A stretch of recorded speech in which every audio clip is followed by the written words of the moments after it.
Nandito kami sa ng mami. Pumunta kami sa Ever Memorial dito sa sementeryo ng papa ko. Eh dinalaw namin siya. Nagkataon naman hindi namin dala yung susi kaya hindi kami makapasok ngayon. Kaya gagawa na lang ako ng video ko.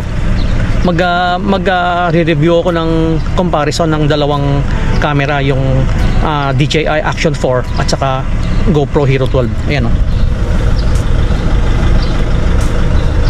Pipilitin daw ng mami na buksan yung yung susi. Ang dami niya susi pero hindi ko alam kung mabubuksan niya yan. Ayan.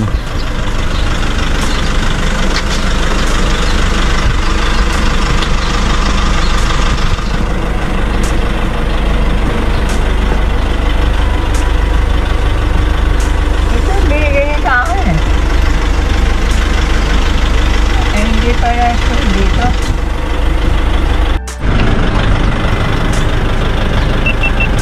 Tetestingin ko yung nakaset sila dalawa ng ng 4K 30 FPS yung GoPro Hero 12 at saka yung DJI Action 4. Tingnan natin yung stability niya kung okay siya.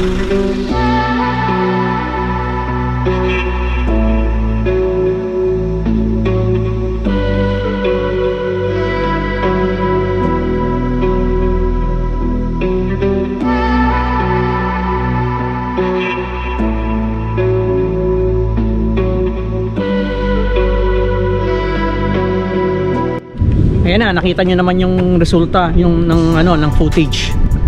Pipili kayo kung GoPro Hero 9 o DJI Action 4. Yung video na yon, ginamitan ko ng naka-on yung hypersmooth ng GoPro Hero 12 at saka naka-activate din yung Rocksteady ng DJI Action 4. Kung titingnan mo yung stability niya, both camera okay. Perfect yung stability niya, wala talagang galaw. Kitang-kita nyo naman sa footage. Gumagalaw nung habang tumatakbo ako, gumagalaw yung dalawang camera. Pero yung resulta ng footage niya, pinong-pino, wala talagang galaw. Steady talaga siya.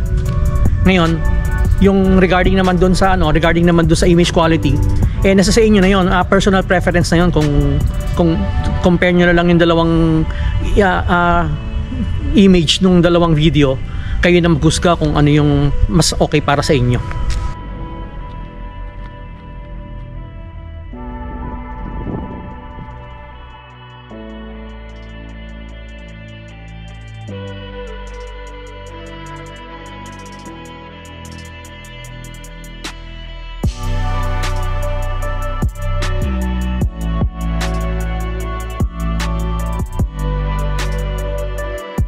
Bukan ko na lang mag-drone. Tignan natin kung kasi itong Ever Memorial, ito yung isa sa pinakamagandang sementeryo dito sa Valenzuela. Ewan ko lang sa ibang lugar kung may mas maganda pa, pero ako makikita ko maganda from above. Kaya try na lang natin.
to home ko na siya kasi hindi ko na siya makita eh.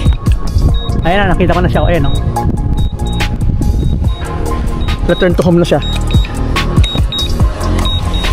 Ayan na siya. Nababa na.